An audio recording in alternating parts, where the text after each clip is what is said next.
can you comment on the result of the elections in Portugal, and how do they fit with the European trends? Okay, so the elections, the European elections in Portugal were a little bit surprising because the Socialist Party won, which is the opposite of the trend in the European Union, but with a very small margin in comparison with the Conservative Party. The surprising factor of the night was that the extreme right and the Liberals had exactly the same numbers of MEPs elected, meaning 2.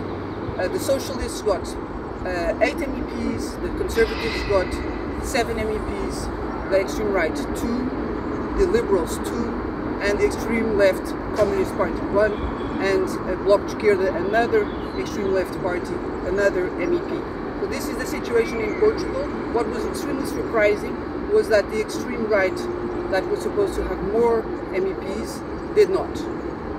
And does it fit with the European trends? Actually, it does. Even if the Socialist Party won, it won by a very small margin. So I think the Conservatives and the extreme right and the Liberals, the 3 right-wing parties, Portuguese right-wing parties, had most of the vote. So it does confirm the trend in the European Union that most countries are voting towards the right.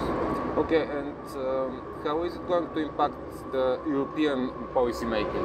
So in general, in the European Union, the conservative and the extreme right parties have won these European elections. I think that at the European Parliament, the 3 biggest groups will maintain their force, meaning the EPP, the Socialist Group, and the Renew Europe. And do you think Антонио Коща has a chance to become the next president of the European Council? So Mr. Антонио Коща, our former Prime Minister, Socialist former Prime Minister, has announced yesterday that he is a candidate to become the next president of the European Council. And our Prime Minister, Mr. Montenegro, has also backed him and said that he will give him his full support if he is a candidate. And he actually thinks that the Socialist will have a chance to be the next president of the European Council. But we'll see what will happen to Mr. Kощa in the next few months, if he will be totally cleared of any corruption doing or not. You think these allegations are going to impact his chances to become the next European Council president?